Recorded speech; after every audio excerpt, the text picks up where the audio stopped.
Llegamos ya a las 8:40 de la mañana, una hora menos si nos están escuchando en las Islas Canarias. Tertulia política, hoy de la mano de Bieito Rubido. ¿Qué tal? Hola, buenos días, feliz año. Igualmente. No sé cuándo se deja de felicitar uno el año. Yo acabo de ver ahora a Naya Pertusa, que no había coincidido con ella todavía. El tiempo de desear buenas cosas nunca termina. Bueno, pues entonces feliz año. Así seguiremos todo el año casi hasta que termine. Y Carlos Cuesta, ¿qué tal? Bienvenido. Muy buenas, ¿qué Muy tal? buenos días y feliz año. Feliz Y Daniel año. Muñoz, ¿qué tal? Muy buenos días de nuevo. Y ya nos está escuchando al otro lado nuestro queridísimo y admirado Santiago González. Muy buenos días, querida Sara Sanz. Creo que Y la Irene acompaña, por supuesto. Creo que Irene Montero y toda su corte, que anda que no es larga, están peleándose por ese primer puesto en la República. Sí, pero de momento hay que decir que Irene Montero, o sea, es la campeona. Aunque todo hay que decirlo, lo habéis comentado hace un momento, que el farolillo rojo se lo ha quitado Fernando Grande Marlaska. Fíjate, yo tengo una de esas meteduras de pata en la vida de uno, está que saludó el nombramiento de Fernando Grande Marlaska como por fin un acierto entre las elecciones de Sánchez. Fíjate.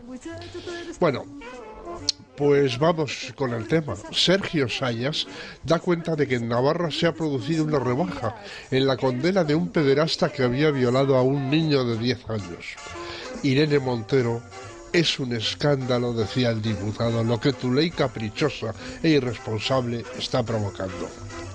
Cuenta The Objective que Sánchez estudia la campaña de Zapatero en 2008 para intentar darle la vuelta a los sondeos. Yo me acuerdo mucho de aquello. Zapatero aparecía con carteles que anunciaban el lema central de aquella campaña.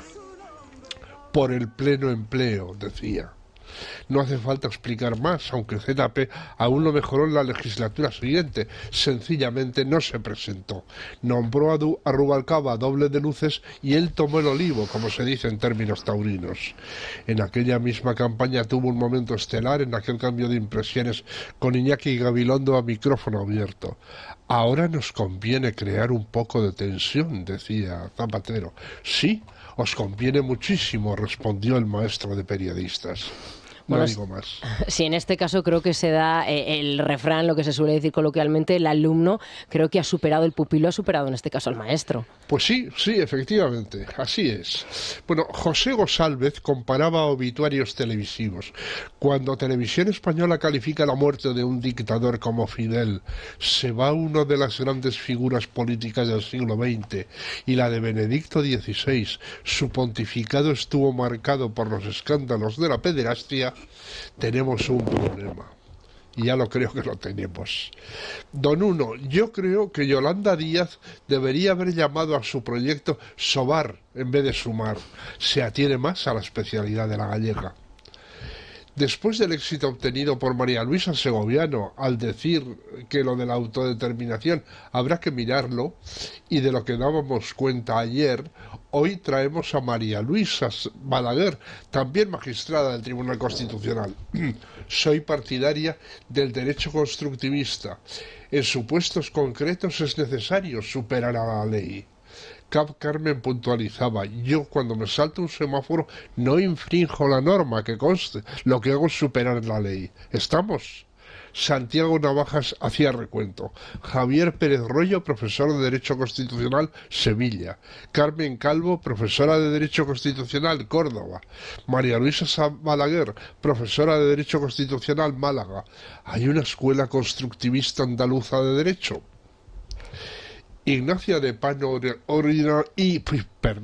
ironizaba sobre Risto Mejide, Evaristo en el registro civil, a quien Luis del Olmo bautizó como Risto Mejode, con perdón, a propósito de la incalificable burla que el publicista hizo de Ana Obregón a propósito de que la muerte de seres queridos sube las audiencias. Escribía Ignacia que a Risto le parece mal hacer audiencia con la muerte de un ser querido, no como los señores mayores que se suben a un escenario a llorar cuando les deja su novia jovencita. Nuestra Luela Parsons viene a poner un poco de sentido común en el tema. Cuando un hombre mata a su mujer, no es un asesino de mujeres, ni siquiera piensa que las mujeres sean inferiores, simplemente tiene una relación enfermiza y psicopática con la suya, por celos, inseguridad, baja autoestima, alcoholismo, y estas causas son las que hay que tratar. Juan Carlos Aparicio me enviaba un mensaje y dice, pues a mí me da mucha pena la separación de dos grandes literatos como Vargas Llosa, que vive de la novela, e Isabel Preisler, que vive del cuento. ¿Te acuerdas de aquel momento clave en la biografía de Pascual Maragall, cuando se encaró en el Parlamento catalán al entonces presidente Artur Mas, el increíble hombre menguante, y le dije aquello de, ustedes tienen un problema, y ese problema se llama 3%? Yo ya escribí entonces que seguramente podría acusarse a Convergencia de practicar el dumping. Bueno, pues mira, el informe y las investigaciones de la Unidad Central Operativa de la Guardia Civil denuncian mordidas del 5% en el PSOE de Ximo Puig. A todo y quien gane. Muchísimas gracias, Santiago. Hasta mañana. Un abrazo. Os escucho por la radio. Hasta mañana. Bueno, enseguida vamos a hablar de esas mordidas porque precisamente tenemos aquí a dos de los medios que principalmente tanto el Debate como Libertad Digital están desgranando ese informe de la AUCO sobre ese caso de corrupción que salpica directamente al presidente valenciano. Pero antes nos tenemos que ir a visitar las clínicas CRES. Vamos Dani. a recordar, Sara, que cuentan con tratamientos innovadores basados en el material biológico del propio paciente para dar solución a esos dolores articulares sin hospitalización y sin rechazo. Al día siguiente sigues haciendo tu vida normal. Tienen centro en Madrid, en Zaragoza, en Valencia y en Palma de Mallorca, y nuestros oyentes pueden coger cita a través del 91 445 0004 o en clínicascres.com. Bueno, y no sé si hay unanimidad en las portadas, lo dudo, pero bueno, te voy a preguntar cuál es el tema que más repercusión, digamos, tiene hoy en la prensa. Datos de paro. El país hace su particular lectura. España cierra el año con casi 500.000 de empleos más. Es el titular de portada, y en su editorial elogia la reforma laboral de Yolanda Díaz y no menciona en todo el editorial lo que ocurre con los fijos discontinuos. El resto de medios sí corrigen la cifra de parados. No son 2,8 millones, son muchos más, como mínimo 3,3, porque ya hay en torno a 500.000 fijos discontinuos que no computan como parados a pesar de que no trabajan. Borrosa radiografía del paro, reza el editorial del Mundo, y ABC resalta en portada que 1 de cada 3 contratos indefinidos son fijos discontinuos. Se dispara la temporalidad encubierta, dicho de otro modo, la precariedad de esos contratos se mantiene. El Mundo sigue llevando a portada el plan del Partido Popular para despolitizar la justicia que comentábamos ayer. Sara, Feijóo eleva a Bruselas su plan para presionar al PSOE, titula, y en el Confidencial encontramos la réplica del Gobierno. Muy bien, cambiamos el sistema de elección, pero antes renovamos el Consejo con el actual sistema, es decir, la misma trampa en la que estuvo a punto de caer Alberto Núñez Feijóo, aunque parece que ya se le ha olvidado, porque El Mundo cuenta que si Moncloa acepta estos cambios, acepta esta proposición que ha registrado en el Congreso, Feijóo desbloquearía la renovación. Y termino, lo comentabas, con el caso Azud, porque hoy tanto el Debate como Libertad Digital aportan más información al respecto. La Guardia Civil sospecha que el tesorero del partido camufló las comisiones comprando abanicos o caramelos para la campaña electoral de las municipales de 2007. Llama la atención no solo su precio, sino también la procedencia, porque, por ejemplo, una de las empresas que suministraba estos productos se dedicaba a la construcción, empresa que, curiosamente, recibía asiduamente adjudicaciones de obra pública. Estaba construyendo un resultado electoral. Paradigmáticamente, claro, ¿no? Bueno, pues Los caramelos es un material de construcción. Claro. precisamente como os tengo a ambos presentes, tanto al director del Debate como al director adjunto de Libertad Digital, vamos, si os parece, porque luego vamos a ahondar con los datos del paro con el presidente de ATA, así que vamos a ahondar en esta cuestión, en este caso, a raíz de ese informe que venís publicando ambos. Vamos a ver, yo ahí, sobre todo lo que llamaría la atención es que este caso puede estar desvelando que tiene una parte previa en otro caso que está en la Audiencia Nacional y que hace muchísimo tiempo que lleva allí, y que es el caso Aquamed. Lo digo porque lo que se está viendo es que al final el pagador final de todos estos desembolsos de los cuales se nutría el Partido Socialista, o utilizando terminología socialista, se dopaba, ya que les gustaba tanto utilizarlo cuando era el Partido Popular, es un caso que desemboca en una sociedad pública, que era la sociedad gestora de las desaladoras, dependiente de una persona que era Cristina Narbona, presidenta del Partido Socialista Nacional. Lo digo porque ya hay otros dos presidentes condenados. Había un paréntesis en tu... ¿Por qué Cristina Narbona no ha tenido ningún protagonismo? Totalmente. Ninguno. ¿Sabes por qué? Y esto lo sé de muy buena tinta, vamos, confirmar. Porque cuando empezó a trascender la información, las investigaciones que se estaban llevando y que estaban llegando a la Audiencia Nacional, Sánchez llamó, Marlaska en concreto, llamó a un juez de la Audiencia Nacional, le preguntó qué dimensión tenía el problema y la señora Narbona desapareció del mapa en todo. No ha sido ministra, no ha sido, dejó de ser presidenta del partido, desapareció en todo. Aquel caso, además, te acordarás, Vieito, el caso Aquamed, que yo creo, sinceramente, que es el origen de todo esto, porque además está conectado incluso en el mismo periodo temporal, es decir, en las mismas campañas del 7 y del 8. Ahí aparecían dos pagos. Una partida de 7 millones de euros cargada directamente contra el presupuesto de la sociedad pública. Lo digo porque la entidad del caso Azud, cuidado que como empieza a ampliarse a lo que ya se está viendo, es una entidad multimillonaria. Una partida, repito, de 7 millones cargado directamente contra el presupuesto de Aquamed y otra partida de otros 7 millones que recaudaron entre las empresas que recibían las adjudicaciones de construcción de las desaladoras, que simplemente por recordar, esas desaladoras son el famoso invento de Rodríguez Zapatero con el que anula el Plan Hidrológico Nacional y pretendía venderle el agua a los regantes al doble de precio. No, o sea, es carísimo, todo era inviable, un timo brutal. inviable. Claro, que lo que acabamos viendo es que era una tapadera para pagar gastos electorales del Partido Socialista. Hay una red de empresas interminable. La Guardia Civil ya ha enumerado 7, están apareciendo más satélites, con lo cual podríamos irnos a 10, 12 sociedades. A mí una de las cosas que me llama la atención de todo este escándalo es que, salvo Libertad Digital, ahora mismo en esta emisora y nosotros en el debate, nadie informa de este asunto, que me parece de una proporción de esto, es decir, que a la pobre Rita Barberá se le sometiese a la presión que se le sometió, hasta el punto de que la pobre acabó muriendo de un infarto por una cosa que le llamaban... Bueno, actualmente vigente, te tengo que recordar, creo que fue el lunes, si no recuerdo mal, sí, el lunes en el diario El País, cuando abordaban esta cuestión del caso Azud, ya directamente lo vinculaban, creo que era con un sobrino de la propia Rita Barberá. O sea, sí. si lo contaban, si se atrevían a contarlo en las páginas de Internacional, era precisamente para vincularlo con la que fuera presidenta del Partido Popular en la Comunidad Valenciana. Bueno. Y claro, o sea, la doble vara de medir que hay en la sociedad española y la asimetría también mediática, de la que también es un poco responsable el propio Partido Popular, de que el 70% del sistema mediático español esté en manos de la izquierda. Y me refiero al hecho de que este caso, el caso Azud, este escándalo, llega a ser del Partido Popular y tenemos maratones televisivos. No hay portadas. Maratones televisivos. Y aquí está Es Radio, Libertad Digital y El Debate. Somos los que estamos informando. ¿Y no creéis que en eso tiene parte de culpa el propio Partido Popular? Y te lo digo porque sí que hemos escuchado al señor Mazón, de hecho aquí se le ha entrevistado en esta casa recientemente, pero por ejemplo yo no he escuchado, no lo sé, no he escuchado al presidente del Partido Popular o a los dirigentes a nivel nacional hablar de esta cuestión, porque finalmente si tú lo dices, el periodista al día siguiente tiene el decoro, el mínimo decoro para publicarlo, con lo cual ahí también tiene... Y tú estás apuntando a esta época, pero yo recuerdo cuando comenzaron las investigaciones sobre el caso Aquamed, que el principal problema que ha habido ha sido la posible prescripción.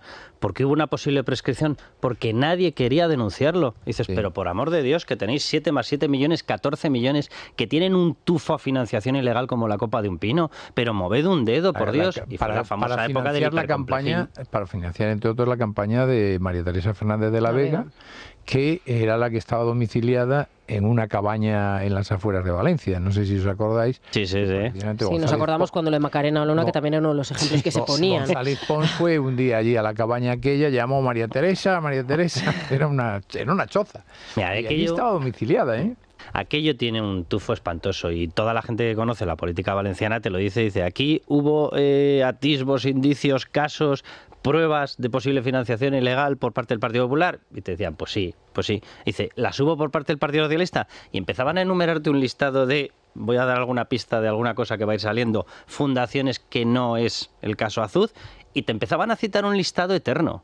Y dices, ¿aquí qué está pasando? Y evidentemente, incluso vas comparando las fechas y dices, vamos a ver, la persona a la que identifica como tándem, así la llama, tándem de esta corrupción, la identifica la Guardia Civil, la cabeza es José María Cataluña. El número 2, por decirlo de alguna manera, aunque ellos, repito, lo identifican como tándem, es José Luis Vera. José Luis Vera no tenía una relación, un cargo orgánico dentro del Partido Socialista, aunque estaba muy ligado. Pero José María Cataluña fue tesorero tal cual, es decir, por hacer similitudes, era su Bárcenas, y lo sabe todo el mundo. Esa persona tuvo su cargo entre el año 99 y el año 2004. Hombre, entre el año 99 y el año 2004, gente que ha estado muy de actualidad últimamente ejercía como vicesecretario general del partido, de todo el partido allí. Y se llamaba José Luis y se apellidaba Ábalos. Entonces, lo digo porque aquí aparecen ramificaciones muy curiosas y muy deslizadas a lo largo de demasiado tiempo. Porque si esta persona estaba operando el tesorero desde el año 99 y estamos viendo que además en sede judicial han testificado, y lo digo así literalmente, excesivamente rápido reconociendo la trama a algunos de los implicados, acabas llegando a la sospecha que dices, oye, esto es porque sabéis que pueden levantarse pruebas y de hecho la Guardia Civil ya las está encontrando muy recientes. Entonces, el escenario temporal es desde el 99 hasta hace nada o incluso ahora. ¿Pero de cuánto estamos hablando? ¿De 2 décadas? ¿De 2 décadas de corrupción? Es decir, tenemos un nuevo caso ERE, que es la sensación que cualquier persona que conoce el caso te describe. Dice, esto es un caso ERE, es un caso Mordidas, es un caso Puyol, es un caso 5%, que es el porcentaje que ya están encontrando. Entonces no estamos hablando de un casito pequeñito, estamos hablando de uno de los grandes focos. Vieto, tú lo sabes perfectamente, uno estaba por allá por el norte, por tu zona, otro estaba por aquí, otro estaba por Andalucía y otro estaba por Cataluña. Y eran 4 fuentes nutrientes hoy donde el Partido Socialista conseguía unos ingresos de lo más voluminosos y de, oye, qué bien funciona allí la financiación, qué curioso. Uno de ellos tuvo el caso Mercurio, en el otro tuvimos todo el tema de Cornide, en Andalucía ni contar el caso de los ERES, y ya está saliendo en la Comunidad Valenciana el caso Azud, que repito, podría llamarse caso Azud, caso Aquamed o caso con 1000 nombres. Con lo cual, en realidad, si tú haces un balance, el PSOE es el partido más corrupto de España. Pero ¿Os acordáis de esa entrevista de Alberto Núñez Feijóo? Y lo siento por cuando dijo que el Partido Socialista era en relación a Griñán y al caso ERE a raíz de la condena del tribunal, pero él decía que el Partido Socialista no es un partido corrupto. Ya, pero este es el buenismo equivocado de la derecha española. La derecha española tiene todavía un complejo que tiene que superar, y en fin, no me quiero alargar ni ir ahora porque no me parece el momento a ir a los orígenes de ese complejo, pero lo que tiene que superar es decir, yo no digo confrontarnos violentamente, pero hombre, dialécticamente, de manera civilizada, pero con determinación y con pruebas, no puedes dejar de confrontar a un partido que sí lo hace. Es decir, tú escuchas ahora mismo a María Jesús Montero y dice, la economía va muy bien y tal. No como con el partido, si cada vez que interviene presenta los 200 euros el señor Sánchez y dice, no como hubiera hecho el Partido Popular. Pero si tienes enfrente a un partido sin escrúpulos de ningún tipo, dirigido por un tipo que no tiene escrúpulos de ningún tipo, y vas y te pones en que puede ser que a un sector de la población le parezca bien, pero en general no puedes decir que el Partido Socialista no es un partido corrupto. El Partido Socialista es un partido corrupto, lidera la corrupción en España. Se pongan como se pongan, con datos objetivos. Sí, condenados. Y además, en periodismo tenemos que utilizar los datos objetivos, con una clasificación y con una estadística, y sumando casos y millones, es el partido más corrupto de España. Ya no solo de la época de Felipe González, sino posteriormente, porque posteriormente las cantidades fueron mucho mayores y más trascendentes. Por otro lado, esta manía que tiene efectivamente, es decir, yo entiendo a Griñán, yo también entiendo a Griñán, yo entiendo perfectamente, pero ¿qué pasa? Que Rodrigo Rato no estuvo llorando antes de irse a la cárcel, o se creen que Rodrigo Rato, y creen que los demás no sufren también. O sea, aquí solamente tenemos sensibilidad los del PSOE para ir a la cárcel. Pero ¿qué pasa? Que el señor Zaplana no estaba con una leucemia en la cárcel. Y el señor Blesa no se pegó un tiro. Es decir, y la pobre Rita Barberá sabemos que se murió de un infarto. Además que la decisión de meterlo en prisión es la decisión de un juez y no es la decisión nuestra de periodistas. Y la decisión nuestra... supuesto, pero lo digo como un debate en la sociedad española de que, hombre, sí, yo estoy de acuerdo, si yo no quiero que vaya nadie a la cárcel, pero dicho esto, hombre, no parece que... Pero si lo digo, Vieto, por lo que decías tú antes, la función nuestra especial, es contar los casos de corrupción que están saliendo, su volumen, describirlos y narrar las pruebas que está encontrando la UCO en unos casos, la Policía Nacional en otros, etcétera. Esa es nuestra función. Y lo cierto es que tú empiezas a enumerar, y en estos momentos a mí me estaba viniendo, por ejemplo, a la cabeza un caso que ni tan siquiera se judicializó y que el entonces senador Luis Aznar se lo llevó a la comisión de seguimiento de este tipo de casos en el Senado y no consiguió nada, con respuestas surrealistas en aquel momento tesorero del Partido Socialista diciendo literalmente, no lo sé, pues no me consta, pues no tengo ni idea. Y era un caso de condonación de créditos bancarios por valor de 40 millones de euros. Y pasó por la Comisión de Investigación de la Financiación Ilegal de los Partidos como si nada. Y las respuestas, repito, del tesorero fueron, cuando se lo dijo, ¿usted era consciente de que le habían perdonado 40 millones de euros a su partido? ¿Ah, sí? Pues no lo recuerdo. ¿Usted no recuerda un aguinaldo de 40 millones de euros? ¿No lo recuerda? Porque el caso Bárcenas, ¿cuántos fueron al final? ¿20 y pico? ¿26? ¿27? O sea, eso... Pues, frente a los 700 de los seres, un sistema de Totalmente. corrupción institucionalizada, además, insisto, como dice... Pero en Andalucía hay otro caso que tiene mucho más, que son los cursos de formación, sí. que eso es un escándalo que supera los 1.000 millones de euros. Totalmente, y que está sin concluir, además. Claro. Es decir, es que ¿por qué ocurría en Andalucía? En Andalucía, que es la mayor comunidad de España con 9 millones de habitantes, pues evidentemente el Partido Socialista estuvo con una política de subvención y de clientelismo, pues dopando precisamente los resultados. Tan pronto ha terminado y le dieron la oportunidad al Partido Popular, ya veis, el vuelco que hay en Andalucía es espectacular. El centro derecha se va a ir entre la suma del PP y del PSOE, se va a ir casi al 60%. Se ha ido ya al 60% en las últimas autonómicas, que es el dato que no quieren ver. Dicen, es que Arenas ya había conseguido un 42. Sí, pero cuando Arenas consiguió un 42 no había un 16 al lado por Hoy publicamos Vox, otra noticia en Libertad Digital que es reflejo del cinismo de esta gente cuando hizo aquella moción de censura diciendo el Partido Popular hay que echarlo a patadas porque es el partido más corrupto de Europa. Y es una figura, Alfredo de Miguel, condenado, una persona número 2 del PNV en Álava, en aquel momento condenado por un caso de 16 millones de euros. Condenado a 13 años de prisión. Y lo mantiene PNV y PSOE, porque lo mantienen los dos como persona intermediaria, el PNV lo mantiene como uno de los representantes para tratar todos los temas con el gobierno de España, con el gobierno de Pedro Sánchez. O sea, ustedes, señores, que les salía urticaria con el tema Bárcenas, que sí, que me parece muy bien, pero les salía urticaria, ahora no les sale urticaria de estar tratando con una persona condenada a 13 años por un caso que se llamó ahí en Álava el Gürtel. No, y a PNV, que dio uno de los votos decisivos para echar al gobierno del Partido Popular y sentar a Pedro Sánchez, tampoco le sale ninguna urticaria, porque daba lo mismo todo. En Cataluña había y hubo muchísima corrupción, muchísima, o sea, todos los Pujol, que también no acabo de entender por qué son tan ágiles los jueces en unos casos y tan poco ágiles en el caso de la familia Pujol, no acabo de entenderlo nunca, pero en el País Vasco también había mucha corrupción. ¿Qué ocurrió en el País Vasco? Que como las fuerzas de seguridad del Estado, la Ertzaintza, no investiga nada, pero la Guardia Civil y la policía tuvieron tantos años como único frente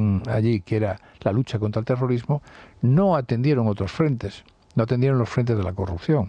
En el País Vasco había y hay mucha corrupción. Y hay un clientelismo tremendo. Y toda la red de clientelar que ha creado el PNV es lo que explica que todavía hoy sigan manteniéndose en el poder, porque efectivamente en 3 provincias, además muy, muy pequeñitas, con una población menguante, con una población muy mayor, pues que se vienen abajo, dicho sea de paso, porque estos están sacando pecho no sé de qué. Es una comunidad que se viene abajo. Las estadísticas ahora mismo hablan muy mal de su pujanza económica. Pues solamente se explica, entre otras cosas, por esa red clientelar que desde el gobierno autonómico ha puesto en marcha el PNV hace muchísimos años. Ahí no te compran, por poner un ejemplo, una obra de arte, la Consejería de Cultura no te la compra si la galería no es del PNV. No se le da una obra. En el País Vasco no entra ninguna de las grandes empresas constructoras de España, todos son empresas de allí. Es decir, claro, han desarrollado una red de favores e insisto, de corrupción, que lo que tiene que hacer de una vez por todas, tanto la Guardia Civil como la UDEF, tan activa en algunos campos y tan poco activa en otros, es ponerle la lupa a eso.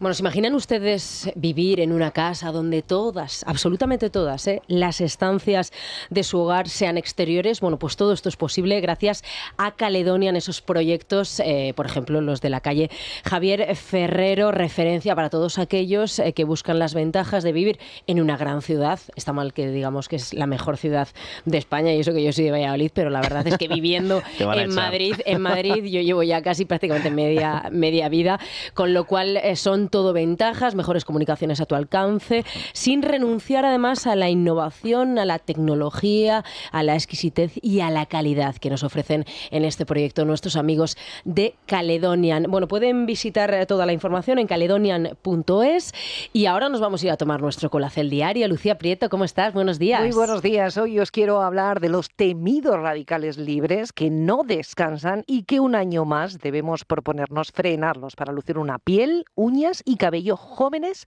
y fuertes. Y la gran pregunta es, ¿podemos hacerlo? ¿Podemos combatirlos? Claro que sí. La forma más efectiva de hacerlo es con la Cel Antiox de Mundo Natural. Es el suplemento más potente del mercado y su secreto, que aquí conocemos bien, está en sus péptidos bioactivos de colágeno, antioxidantes como el resveratrol o el extracto de granada y la vitamina C, que ayuda a que seamos nosotros los que fabricamos el colágeno que necesitamos para luchar contra estos temidos radicales que provocan envejecimiento, ojo, no solamente en la piel, en todo el organismo. El resultado, eficiencia contra el estrés oxidativo y dejamos cao a los radicales libres. Pregunten a su dietista o farmacéutico por Colacel Antiox de Mundo Natural, llamen al 914460000 o consulten en la web www.parafarmaciamundonatural.es. Bueno, 9 y 8 minutos de la mañana, seguimos en nuestro tiempo de tertulia y acabamos de incorporar a nuestra mesa a Naya Pertusa, que creo que tiene novedades muy interesantes que nos va a trasladar directas del Corte Inglés. Te cuento, el Corte Inglés te quiere desear feliz 2023. Es el momento perfecto para regalar y para sorprender con una selección única en marcas de moda y ofertas como hasta el 40% de descuento en compras de belleza, complementos, deportes, hogar y en todos los departamentos, como por ejemplo en el de moda hay un 40% en un abrigo plumífero de Medio Tucci que antes costaba 249, ahora solo 149,90, casi, 100 euros de descuento. También americanas de Dustin, antes costaban 139, ahora solo 99 euros. 40% en una selección de marcas como Roberto Berino, Split, Gap o Napapirri, y también para empezar el año con buen pie en zapatería. 40% en una selección de calzado infantil deportivo, en una selección de calzados de mujer de Josepo y el 30% en una selección de zapatos y botas de Clarks. Así que feliz 2023 con el Corte Inglés en la tienda, en la web y en la aplicación. Bueno, pues tomamos nota, para las 10 cuando abran ya los centros del Corte Inglés. Gracias, Naya. Hacemos una pausa y aquí continuamos en Es la Mañana de Federico. Es Radio. Felices fiestas. 9 y 14 minutos de la mañana en este cuarto día ya del mes de enero, que va a una velocidad impresionante. Hoy tendremos un tiempo seco, bastante soleado, ni rastro de las lluvias de estos días de atrás, pero sí presentes esas nieblas, especialmente que se están haciendo persistentes en la meseta norte y en los valles del río Tajo y del Guadiana. Respecto a las temperaturas, pues se nota evidentemente, 2 grados ahora mismo marcan los termómetros aquí en Madrid. Como mucho nos iremos hasta los 12, la máxima en Las Palmas de Gran Canaria con 24 y la mínima hoy en Teruel con 4 grados bajo cero. Beatriz, bienvenida de nuevo. Hola otra vez, Sara. Bueno, ¿cómo ha abierto la bolsa? Pues el IBEX 35 continúa la senda alcista de ayer. El selectivo madrileño gana un 0,3% en estos momentos y mantiene los 8.400 puntos. En España se espera que la jornada de hoy sea tranquila, mientras las empresas del IBEX 35 se preparan para pagar dividendos en los próximos días. Ahí estarán Iberdrola o Repsol. Bueno, pues hoy se va a conocer también el índice PMI del sector servicios en España. Ya sabemos que es un indicador adelantado de cómo va la economía y los mercados también van a estar muy pendientes de las actas de la Reserva Federal de Estados Unidos sobre su última reunión. Bueno, y nuestro consejo habitual, Lunfai. No puede faltar Lunfai. Es una oportunidad para que las empresas sean todavía más atractivas para su plantilla. Esta herramienta permite a cualquier negocio anticipar la nómina a sus empleados cualquier día del mes, cuando más lo necesiten. Y lo que es mejor es que es gratis para la empresa. Ellos lo gestionan todo desde la aplicación de móvil. Pues muchísimas gracias. A vosotros. Bueno, cuando nos acercamos a las 9:20 de la mañana, 8:20 en las Islas Canarias, vamos a recibir al presidente de ATA, Lorenzo Amor. ¿Qué tal? Bienvenido, feliz año. ¿Qué tal? Muy buenos días, feliz año nuevo. Bueno, una primera valoración, evidentemente, de los datos del paro. Bueno, a ver, lo que es evidente que se viene produciendo en la última segunda mitad del año 2022, se han producido un frenazo importante en el crecimiento del empleo. Si bien se ha terminado con un crecimiento importante de empleo en el año 2022, lo que es evidente que de tasas del 5% hemos pasado a tasas de crecimiento de prácticamente el 2,38, 2,39%. La mala noticia viene por parte de los autónomos. Ya desde el mes de mayo veníamos anunciando que el año iba a terminar plano con pérdida de autónomos y así ha sido, ¿no?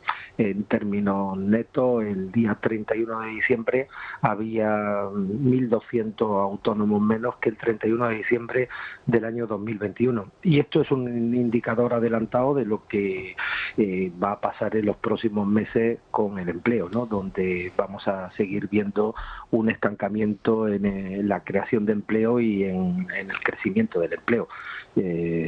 También en el ámbito de los autónomos prevemos que los próximos próximos meses pues sean complicados para la afiliación. Bueno, eso mismo le iba a preguntar, el futuro precisamente para su sector.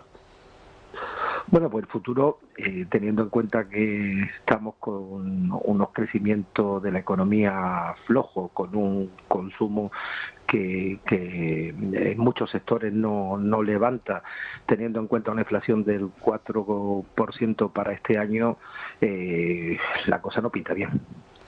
Bueno, ustedes... Y digo, no pinta bien porque la mayoría de los autónomos en la última encuesta de ATA ya venían reflejando que prevén que su negocio pues o bien se mantenga o bien caiga para muchos de ellos. Bueno, de hecho, ayer mismo con Beatriz García hablamos del aumento exponencial también de concurso de acreedores de autónomos, disparados según los expertos por la nueva normativa. No le voy a pedir datos de este recién estrenado año, evidentemente, porque han pasado tan solo 4 días, pero sí quizá si han hecho cálculos a nivel nacional de este último año. ¿Cuántos han tenido que recurrir al concurso? Lo que ha ocurrido es que hasta ahora muchos autónomos no participaban en lo que eran los concursos de acreedores. Es verdad que últimamente pues se ha disparado el número de concursos. Hasta ahora había una moratoria concursal que quedó, bueno, estaba, digamos que estaba paralizada en muchos casos la posibilidad de estar en moratoria concursal. El gobierno ha tenido que volver a permitir a muchos autónomos el poder parar los concursos de acreedores, ¿no? Y eso pues frenó, pero ahora ha vuelto a dispararse otra vez. Bueno, ustedes denuncian estos días que son los grandes ausentes, los grandes olvidados en ese paquete de medidas anunciado por el Gobierno. Confírmenos o desmiéntenos si, tal y como tenemos entendido, no se ha incluido ni una sola reivindicación que hayan hecho ustedes desde su federación. Bueno, a ver, cuando uno analiza las medidas que ha tomado el Gobierno, pues puede decir que hay medidas que van en la buena dirección. Unas se han quedado cortas, otras son absolutamente insuficientes. Pero por poner algunos ejemplos, ¿no? En estos momentos el alquiler está topado en un 2% su subida para lo que son las viviendas. El problema es que en España hay 1 millón de autónomos y empresarios que tienen alquiler de oficina, despacho, local comercial, local dedicado a restauración o naves industriales. La subida de los alquileres prevista está entre el 8 y 8,5%. Eso desde luego es un nuevo palo para muchos autónomos que van a ver pues subir su alquiler pues prácticamente en torno a unos 1.000 euros al año de media. Hombre, nosotros no estamos muy de acuerdo en poner topes, ¿no? En poner tope a los alquileres, pero sí se podían haber tomado algún tipo de medida. Por otro lado, se ha renovado para algunos sectores la ayuda de 20 céntimos al carburante, pero se olvida a muchos autónomos, por ejemplo, a los autónomos que tienen autoescuelas, donde los coches están continuamente circulando, a los autónomos agentes comerciales, o se olvida, por ejemplo, a los taxistas que tienen taxis híbridos que quedan fuera de esta ayuda. Podría decir muchos más sectores. Pero es que hemos visto que han bajado el IVA de determinados alimentos, pero se deja fuera alimentos básicos como es la carne y el pescado. Nosotros pedíamos, por ejemplo, una medida que hubiera sido y hubiera dado liquidez a muchos autónomos. Y estamos hablando de reducir lo que es las retenciones profesionales y los pagos a cuenta de un autónomo. Teniendo en cuenta que los gastos se han disparado por encima del 23%, fíjese, un autónomo que ahora en el mes de enero haga una factura de 2.000 euros, le van a retener 300 euros. Esa retención es sobre la factura bruta, es decir, sin descontar gastos. Teniendo en cuenta que los gastos están disparados, cuando llegue la declaración de renta en mayo, junio del año 2024, ese autónomo, pues en muchos casos le va a tener que devolver a Hacienda porque tiene unos gastos muy elevados comparados con la facturación y la retención que tienen del 15%. Hemos pedido que bajen las retenciones al 10% y los pagos a cuenta también que baje 5 puntos porcentuales. ¿Para qué? Pues para evitar precisamente que los autónomos tengan que estar ahora mismo como financiera del Estado teniendo que adelantar un dinero. Bueno, estas son las medidas que hemos echado de menos y todo aquello que consideramos que con el paquete de medidas ha quedado y ha dejado olvidado a muchos autónomos de sectores claves, como por ejemplo, como he dicho antes, en la ayuda de 20 céntimos al carburante.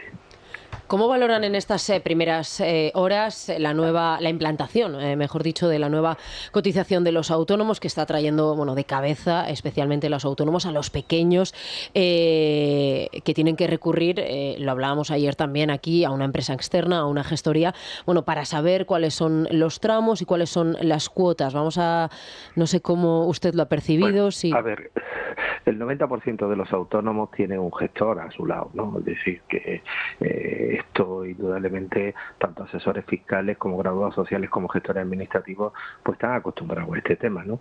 En segundo lugar, decir que trasladar una absoluta tranquilidad, ¿no? Mire, el 70% de los autónomos declaró a Hacienda en el año 2019 o en el año 2020 rendimientos netos por debajo de 20.400 euros. La cuota sube a partir de 20.400 euros. Insisto, el 70% de los autónomos declaró a Hacienda unos rendimientos netos por debajo de 20.400. Eso significa que esos autónomos van a pagar o igual o menos que lo que venían pagando hasta ahora. Teniendo en cuenta que el año 2023 va a ser un año complicado, pues con mucha más tranquilidad es posible que ese número del 70% incluso aumente.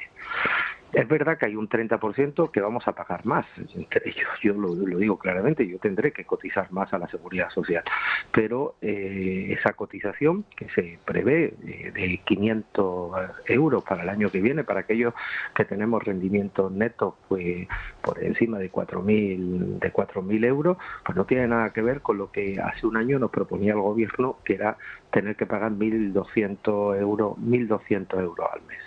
Yo dar un mensaje de tranquilidad a los autónomos, porque es verdad que es un nuevo sistema, todos los cambios pues generan dudas, pero en España tenemos muchos profesionales que son asesores, gestores, graduados sociales, que desde luego conocen ya muy bien cómo es este sistema, y desde luego no es un sistema que en muchos casos sea complejo. Es más, yo a la mayoría de los autónomos, los que le diría en estos momentos que cotizaran lo que venían cotizando hasta ahora, y luego pues la inmensa mayoría van a ver que la Seguridad Social le va a devolver exceso de cotización.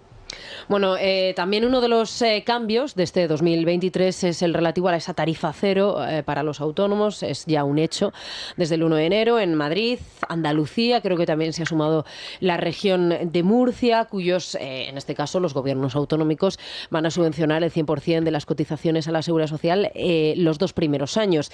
Esto, a priori, podría variar el actual mapa de autónomos que tenemos en nuestro país.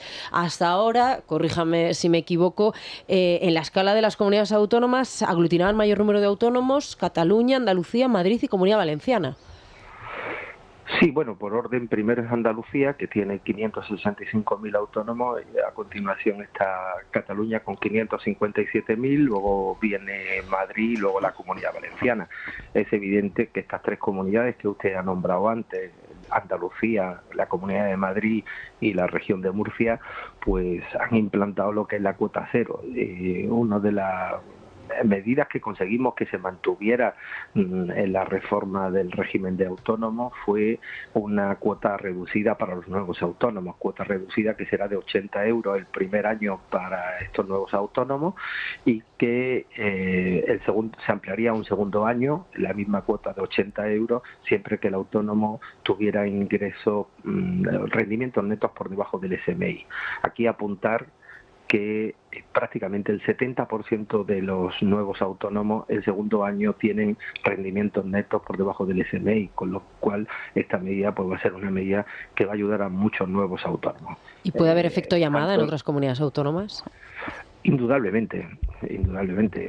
es evidente que hay muchas actividades que no tienen un local físico, que pueden realizarse pues con un ordenador, por ejemplo, y que puede significar que muchos autónomos de comunidades cercanas a las tres que hemos dicho, región de Murcia, Comunidad de Madrid y Andalucía, pues puedan establecer su domicilio fiscal y lo que es su actividad económica en estas regiones, ¿no? Lo estamos viendo también entre países, ¿no? Hay autónomos que, aunque ejercen en España, están domiciliados en Estonia o en Portugal, ¿no? Bueno, sobre todo ahora en la era del teletrabajo, ¿no? Que es lo que nos trajo la pandemia.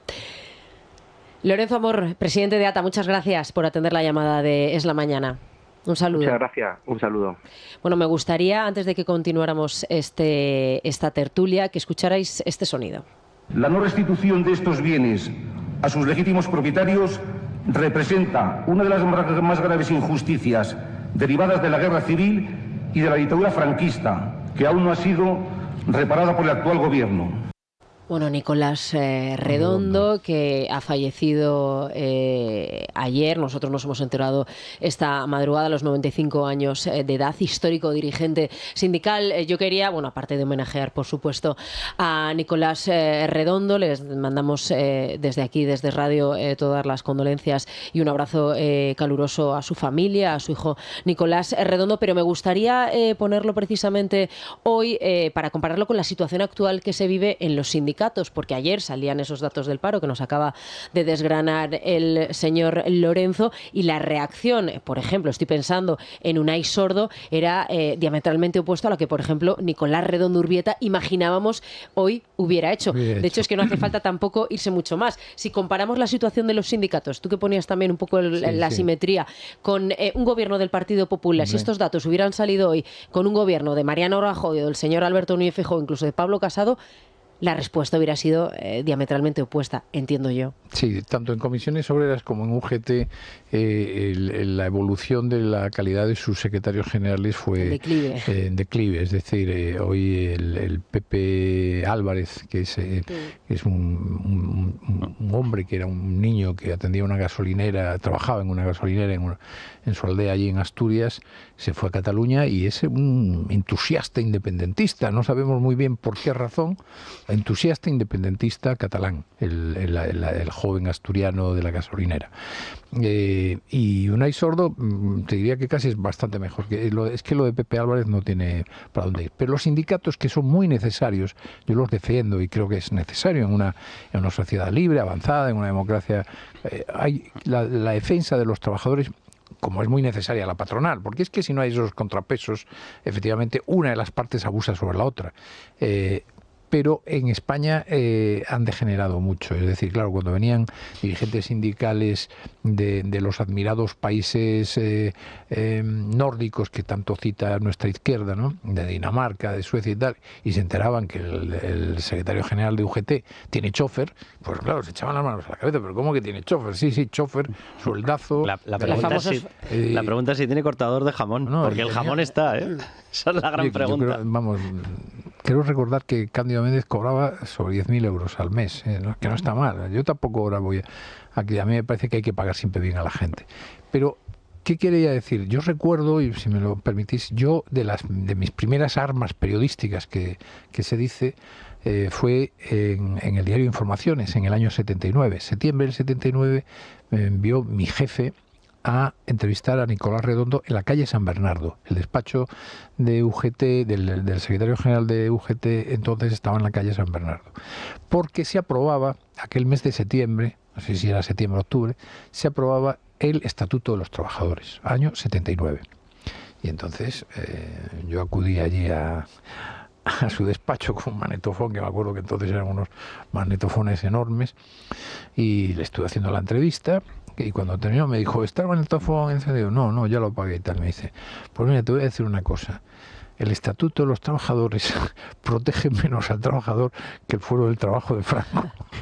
Y entonces siempre se me quedó grabado eso. Es decir, pero me dijo él, pero tenemos que hacer el Estatuto del Trabajador porque es más, en fin, elegido, redactado y diseñado en tiempos de la democracia. Que efectivamente la legislación laboral franquista era muy protectora de los trabajadores. Probablemente hacía menos competitivo el mercado, era menos flexible y tenía un montón de defectos en muchos aspectos. Pero era paternalista. Pero era muy paternalista. Vamos, casi tú no podías despedir prácticamente, ¿eh? Pero lo cuento porque ahora que se ha muerto ha sido ejemplar en comparación.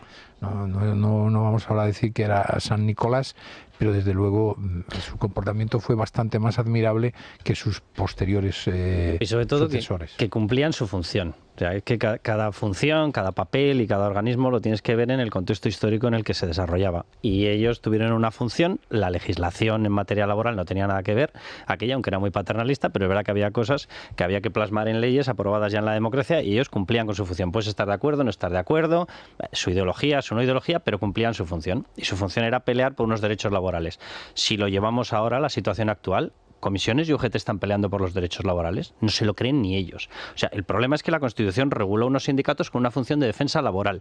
No no realizan. Realizan todo tipo de... una correa de transmisión de los partidos. Totalmente. Es un submarino de partidos políticos. Exactamente. Y la patronal, con mis respetos, está haciendo básicamente lo mismo. Es decir, las dos partes de esa negociación se han convertido en estribaciones. Y encima algunas de ellas, la patronal, que debería defender los intereses de la empresa, a mí, si alguien me consigue demostrar que el socialismo defiende los intereses de la empresa, le hago un busto delante de la Plaza de las Ventas. Entonces, no tiene ni pies ni cabeza que se hayan rendido y que se hayan tirado a los pies de este Partido Socialista, como ha ocurrido con la patronal en determinadas ocasiones. Pero volviendo al tema de los sindicatos, simplemente con coger los datos que tenemos frescos de ayer, está hablando el gobierno de que ha conseguido crear cerca de 500.000. Todos los organismos que han cuantificado cuánto puede ser el número de parados que están escondidos lo estima entre 520.000 y 550.000. Lo traduzco. Todo el empleo creado, qué casualidad coincide al dedillo, oye, al céntimo coincide con los que están escondidos. ¿Y los sindicatos qué hacen? Nada. Negociación en la función pública. CESIP, que no está ligado a este tipo de un sindicato, el sindicato mayoritario en la función pública, que no está ligado a partidos, como sí está en UGT y Comisiones Obreras, estuvo defendiendo, nos puede parecer bien o mal, pero cumplía su función. Defendía una actualización con el IPC, con la inflación, con la real de los salarios de los funcionarios. ¿Qué hicieron Comisiones y UGT? Pegaron un corte de manga, se levantaron de la negociación para darle la razón al gobierno. Sí. Hoy estamos publicando que les está engañando con las dietas, con los gastos de kilometraje. Uso ha hecho un estudio, Uso ha hecho un estudio, el sindicato Uso. Nosotros los que está cumpliendo su función, y ha dicho que el número de parados, ellos lo estiman en España, reales, en 3.300.000. Claro. Sí, es que... O sea, sí, pero es ese 500.000 que está diciendo Carlos, que era precario, insisto, cuando los sindicatos actuaban como verdaderos sindicatos defendiendo los derechos de los trabajadores y pidiendo un empleo digno. Con Yolanda Díaz somos muy creativos. Sí, es verdad que es más tenemos trabajadores, teóricamente operativos, parados cobrando el desempleo en casa.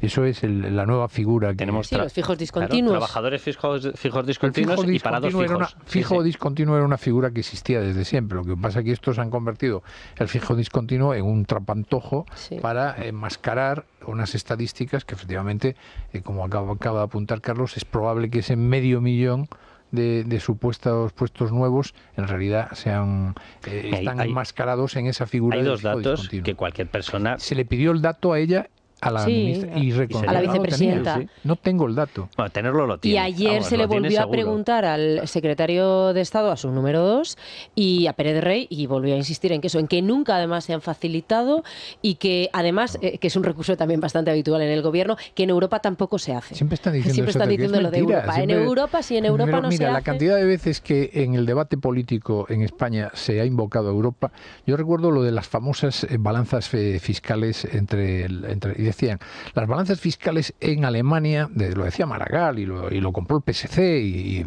aquí en España, en el debate en general, pues todo, sí, las balanzas fiscales. Hasta que alguien fue a llamar allí a Alemania, en concreto fue Borrell y un coautor con él, que ahora no recuerdo el nombre, que era un catedrático también de economía, llamaron a Alemania y dijeron, no, aquí no se publican las balanzas fiscales, que ellos decían, se publica lo que aporta cada länder y el equilibrio y desequilibrio de las distintas regiones en Alemania. Y dicen, aquí nunca se publicaron las balanzas fiscales. Bueno, pues siempre compramos grandes mentiras invocando a Europa. No se podía bajar el IVA de las mascarillas porque en Europa no dejaba. No se podían poner controles en los aeropuertos porque Europa no dejaba. Todo eso es mentira.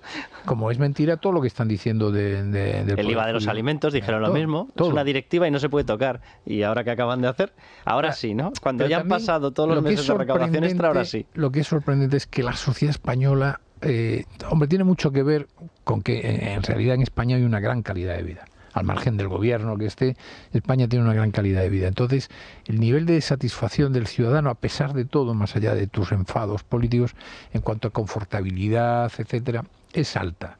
Entonces, sí, pero porque es verdad. si no, no te explicas que comprobando cuántas mentiras cuenta este gobierno, nunca hemos tenido un gobierno más mentiroso, más nepotista, que más confrontación ha hecho entre los ciudadanos de un lado y de otro, y que más ha falsificado la realidad. Sí, es que ahí no lo que comentabais es totalmente cierto. Una de las funciones del sindicato debería ser levantar esa máscara.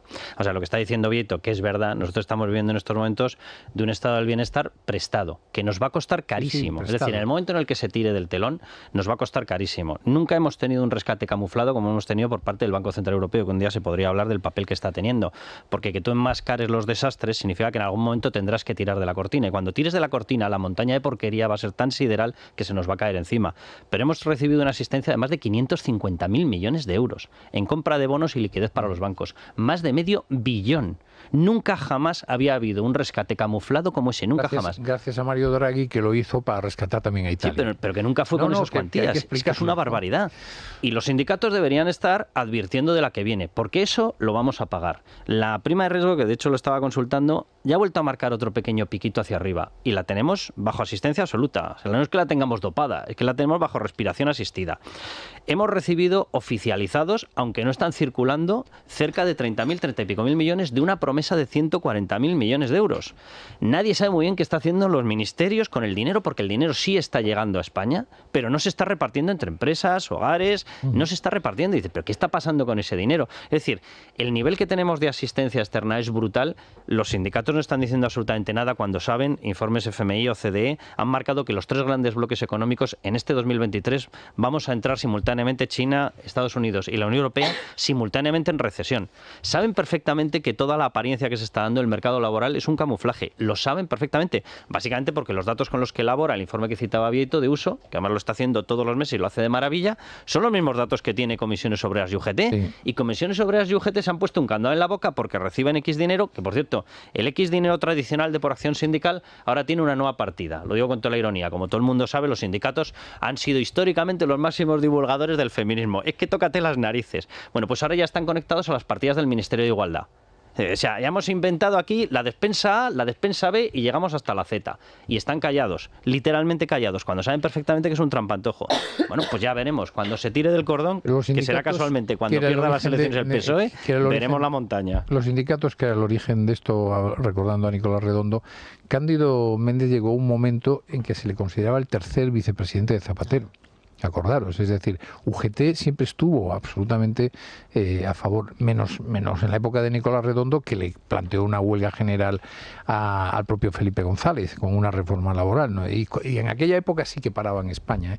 Hoy en día no, se ya pueden convocar a Rajoy, en 6 meses le convocaron 2 huelgas generales, pero hoy ya es muy difícil parar un país. Ese concepto de huelga general ha quedado muy anticuado, pero Nicolás Redondo paró España siendo Felipe González presidente del gobierno. Sin embargo, con Zapatero y ahora con Sánchez, UGT está absolutamente hecha una alfombra del gobierno. Hay otro dato que digo yo creo que esto lo va a entender cualquier persona. Ayer el gobierno se llena la boca diciendo qué bien va el paro, qué bien va el paro. Bueno, punto 1, el paro lo tenemos en el doble de la media de la Unión Europea, en 4 veces el de Alemania, en el doble del de Italia, en el doble del de Francia. ¿Pero qué me está usted contando? Pero independientemente de eso, airean unos datos y dicen, es el mejor dato de bajada del paro en 15 años. Vale. Te ibas a los datos reales, mirabas por ejemplo diciembre, era el peor dato en creación de empleo en una década. ¿A mí alguien me quiere explicar cuál es el mecanismo de sacar parados de la lista del desempleo que no sea crear empleo? O sea, vamos a ver, ¿alguien quiere una prueba evidente de que lo están trampeando, de que es un maquillaje absoluto? Si tú estás quitando parados y no es porque les estás dando un puesto de trabajo, opción A, se evaporan. Opción C, han sido abducidos desde Saturno. Opción Z, estamos manipulando las estadísticas, pero de verdad es que... Y los sindicatos, UGT y comisiones, callados, literalmente callados. Bueno, hay que decir que en este caso sí que tiene sus consecuencias, porque recordad las últimas movilizaciones, la capacidad que han tenido de aglutinar en torno al 1 de mayo... ha sido absolutamente Ridícula. ha sido ridícula los últimos años. Los datos se han desprestigiado. Yo vuelvo a decir, son necesarios, pero en España necesitan una revisión para, de verdad, en primer lugar, España es un país con un número de sindicalistas que están, digamos, que no trabajan, que en realidad están en el aparato del sindicato, pero ni siquiera en los famosos liberados. Tenemos muy elevado frente a eso sí que es una estadística europea que se puede contrastar. Es decir, la media en Europa de liberados es mucho menor que en España. En las empresas públicas ya no te digo nada, en Correos, en Navantia, en todas las que dependen de la SEPI, es decir, el sindicalista tiene, hay sindicalistas admirables, pero hay muchos holgazanes.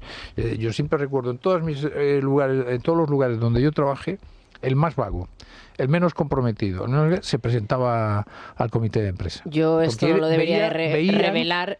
Cuando yo trabajé en la Junta, también me pasó algo parecido. Siempre que íbamos al Alcázar, en Toledo, cuando hacíamos alguna visita institucional, siempre, cuando digo siempre, te encontrabas al mismo liberado sindical sentado. Sabes que es maravillosa la biblioteca que está en el Alcázar en Toledo. Siempre estaba el mismo en el sillón, viendo las vistas maravillosas que tiene Toledo, ejerciendo la lectura. Hay que decir que también estaba ejerciendo la lectura. Gestionando. Pero a mí, un trabajador, yo hablo mucho de lo que conozco, que es el mundo de las redacciones, de periódicos, de medios de comunicación. Hombre, el periodista, el redactor, que quiere ser, oye, yo voy a defender a mis compañeros. Pero tienes que ser ejemplar en el trabajo también. Lo que no puede ser es que el ser el defensor de tus compañeros suponga que nunca no haces turnos, no cumples horarios. Que te escaqueas siempre. Claro. Oye, el liberado es ejemplar. Ni una errata, no pega una tecla. Claro, ni una errata. Esa política y la cultura sindical española es decimonónica. Tiene que modernizarse y tiene que ponerse en el siglo XXI. Bueno, permitidme que incorporemos ahora mismo nuestra tertulia política a los oyentes. A ver, ¿de qué han opinado hoy, Silvia? Este tercer tertuliano, bueno, pues sobre todo también querían rendir su particular homenaje a Nicolás Redondo Urbieta, que además, como siempre recuerda Federico, sí era un digno representante de los trabajadores porque él había trabajado en la naval de Sestao. A eso me refiero yo. A mí los sindicalistas que trabajan, creo en ellos. Corcuera también lo era. Corcuera, os puedo dar un dato que yo... Corcuera, la Perkins, ¿no? Estuvo. Sí, además era electricista, pero Corcuera, que además era en el cuartel de infantería de Marina de Ferrol, hizo su mili. Y me contó un capitán que tuvo los archivos de la compañía donde estuvo Corcuera, que vio su ficha, y dice, solo tenía un comentario del capitán de la compañía de la época, y dice, muy trabajador.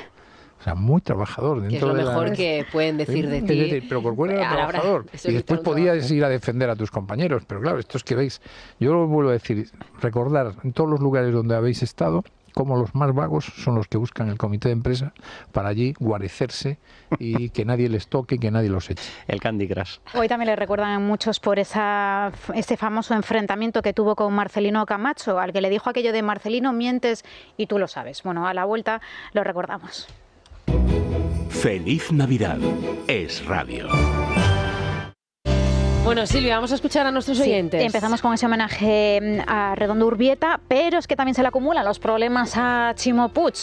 Los enanos. El caso Azud, caso 5%, como le llama Carlos Cuesta, el caso de los abusos a menores tuteladas del marido de Mónica Oltra, las subvenciones ilegales a su hermano y ahora es la propia Moncloa el que le pone la zancadilla cargándose de un plumazo el trasvase Tajo Segura. Eso sí, todo va a estar en manos de los votantes socialistas y no hay optimismo entre los oyentes respecto a que vayan a cambiar el sentido de su voto. Lamento mucho la muerte de Nicolás Redondo. Tengo buen recuerdo de él porque creo que fue un buen sindicalista, no como los de ahora, que son ladrones, todos ellos. Él parece que fue una persona honrada.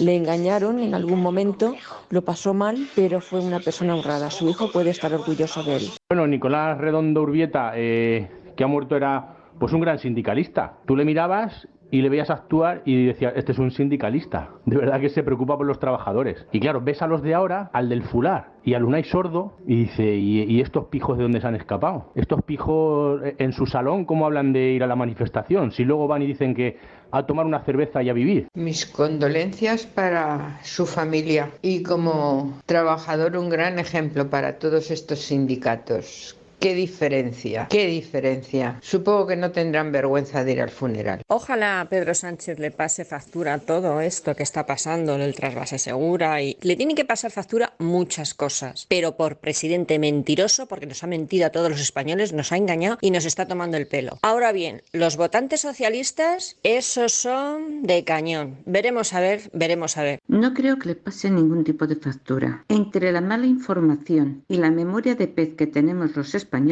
nos pasarán la mano por la espalda y se nos olvidará todo. El señor Puig en Valencia lo que tiene que hacer ahora es callarse la boca, porque cuando Aznar quiso iniciar el plan hidrológico, ellos se pusieron en contra totalmente, y gracias a ellos Europa les retiró el dinero que ya había dado dinero a Europa y todo para iniciar las obras, y el señor Puig y todos los socialistas se pusieron en contra. ¿Ahora qué reclama? Viendo cómo el trasvase Tajo Segura alinea a gente de distinto partido y enfrenta a gente del mismo partido, queda demostrado más si cabe el lastre que suponen las autonomías y que hay competencias que se deberían recuperar ipso facto. El agua en España es un bien común y hay que llevarla a donde no haya, para que todos nos podamos beneficiar.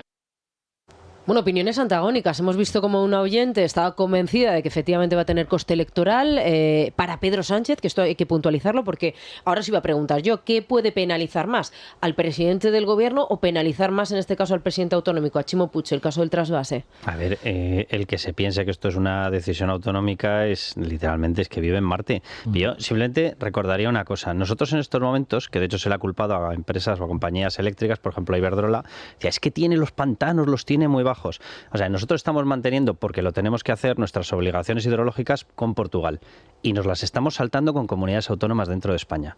Esto es así literalmente. Es decir, una de las cosas que decía uno de los últimos oyentes, que ha dicho lo de las autonomías es un fracaso, literalmente esta es una de las demostraciones de por qué son un fracaso en un montón de cuestiones. Es una barbaridad. Lo que estamos haciendo con el agua es una barbaridad. Nadie está hablando de traspasar o de trasvasar agua necesaria. Siempre se habla del caudal excedente. Es decir, el resto que se les iban a pasar a todos los regantes necesitados en toda la zona del Levante no era el agua que se iba a utilizar en la zona de Castilla-La Mancha. No, es verdad, es el excedente. Es decir, se está prefiriendo tirar ese agua con tal de que no llegue a otros compatriotas tuyos. Y mientras, porque lo tenemos que hacer, porque tenemos compromisos internacionales, porque los cauces de los ríos y el tránsito del agua no es una cuestión autonómica, no es regional, ni tan siquiera es nacional. Tienes que permitir ese flujo del agua. Estamos manteniendo nuestras obligaciones, que es lo que tenemos que hacer con Portugal, y nos las estamos saltando con compatriotas nuestros que viven a 3 metros de una línea imaginaria que nos acabamos de inventar. O sea, es surrealista lo que está ocurriendo en España con el agua.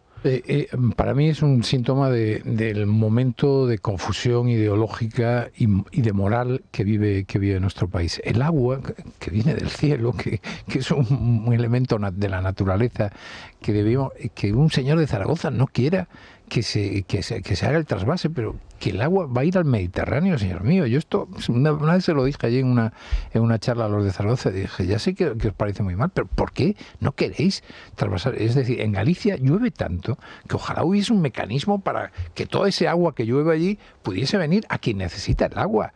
Que el agua, es decir, que la izquierda, que claro, yo por eso me irrita tanto que se llame progresista, pero qué progresista ni nada. O sea, que tú te opongas a un elemento de solidaridad tan elemental, que es casi primitivo, que es compartir un recurso natural como el agua. Compartirlo como dice Carlos, con un señor que está a 3 metros de tu casa. Pero vamos, ¿de qué estamos? Y esta es la izquierda solidaria. O sea, la izquierda solidaria de Sánchez, la que viene a trabajar por los vulnerables, a cuidar a la gente, no sé qué, es la que le niega el agua de una zona a otra. Cuando además, como muy bien dice Carlos, estamos hablando de excedentes. ¿Por qué más le da a un señor de Zaragoza que el agua que pasa por el Ebro, y sobre todo porque se vea comprometido, ¿no? Que es lo que denunciaba ayer Chimo Puig, a algo contrario? Es cierto que no era vinculante, pero se habían comprometido a algo totalmente contrario, y finalmente, en este caso, quien sale favorecido es la tierra de Castilla-La Mancha. Bueno, son las 10 en punto de la mañana, que rigurosos, son las 9 en las Islas Canarias. Vamos a hacer una brevísima pausa y actualizamos toda la información. Feliz Navidad. Es Radio. Bueno, Daniel Muñoz, ¿qué tal? Buenos días de nuevo. ¿Por dónde transita ahora mismo la actualidad? Bueno, yo creo que lo intuía, pero si no, sepa el señor Feijóo que su plan para despolitizar la justicia está totalmente abocado al fracaso, porque el gobierno quiere renovar primero ya el Consejo General del Poder Judicial y después ya veremos. Nada de intercambio de cromos. Isabel Rodríguez, la ministra portavoz en Radio Nacional. La Constitución ni se negocia ni se coacciona con ella. La Constitución se cumple y el principal partido de la oposición no está cumpliendo la Constitución. Por tanto, lo primero que quiere el Gobierno, que pide el Gobierno, es lo que le pedimos al resto de los españoles, españolas y lo que nos aplicamos nosotros mismos, que es el cumplimiento de la Constitución.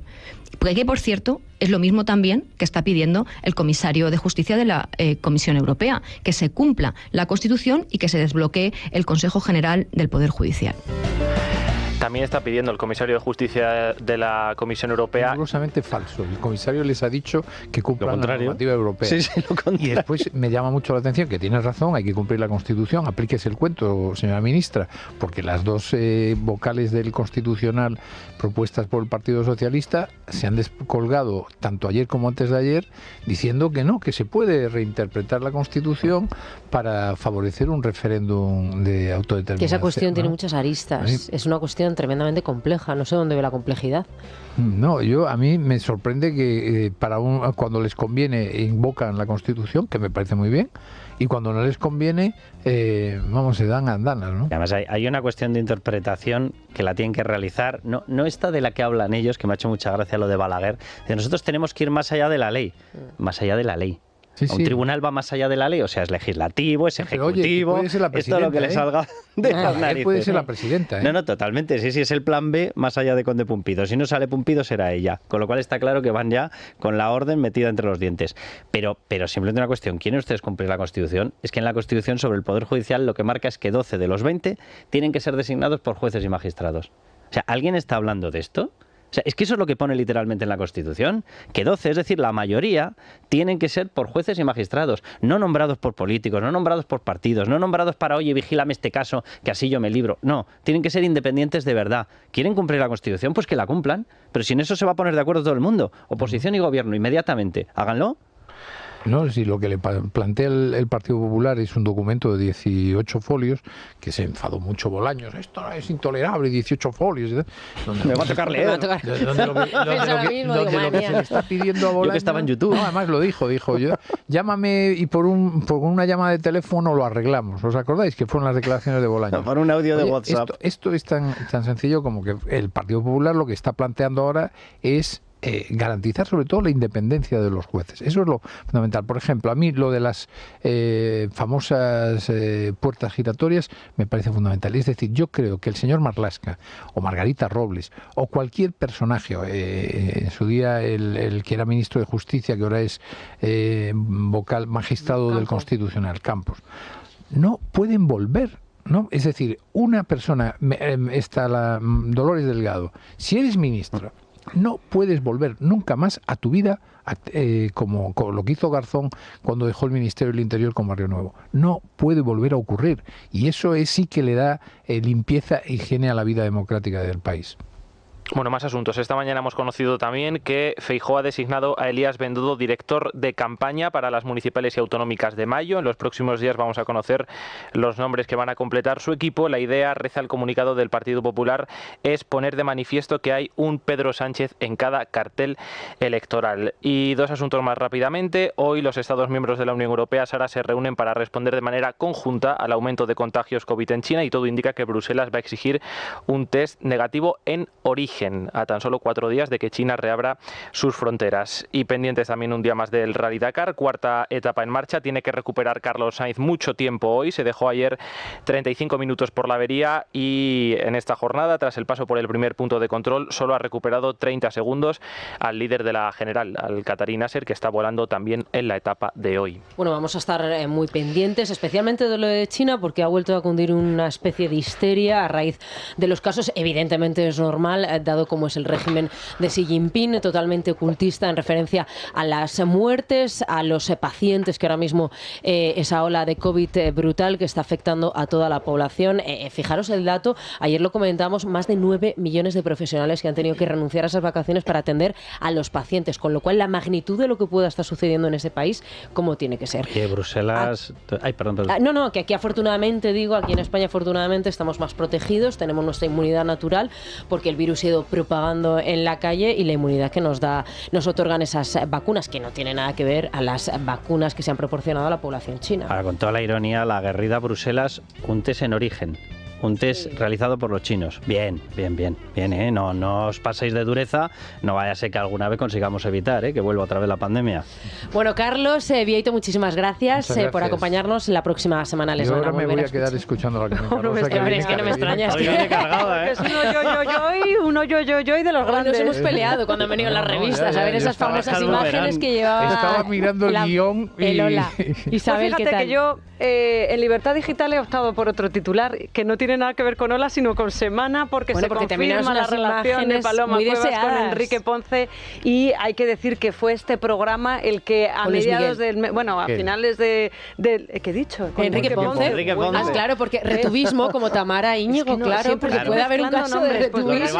Ahora repaso, no sé qué. Mario Vargas Llosa y Patricia. Claro, bueno, fue este programa el que a finales de agosto, principios de septiembre, hablaba de esa convivencia que habían tenido los dos en una urbanización exclusiva en Marbella, en la Zagaleta, y ahí empezamos a tirar del hilo y empezamos a profundizar en esta historia que ahora parece que se confirma. Leemos en la revista Semana en exclusiva las imágenes que confirman el romance del año, y es verdad que son las fotografías de algo que se ha contado en esta tertulia y que se ha contado en todas partes. El 29 de diciembre, los dos, el cantante y la ex de Ponce, acuden al centro comercial del Corte Inglés. Pensábamos que en Serrano, pero según Semana es en el Paseo de la Castellana, y allí pues les hacen estas fotografías en las que obviamente no hay achuchón, no hay beso, no hay miradas picaronas, pero van del brazo, y esto me hace a mí pensar que la cosa va absolutamente en serio, y no es la primera cita que mantienen, con lo cual ya tenemos media historia de la crónica rosa hecha. Pero efectivamente,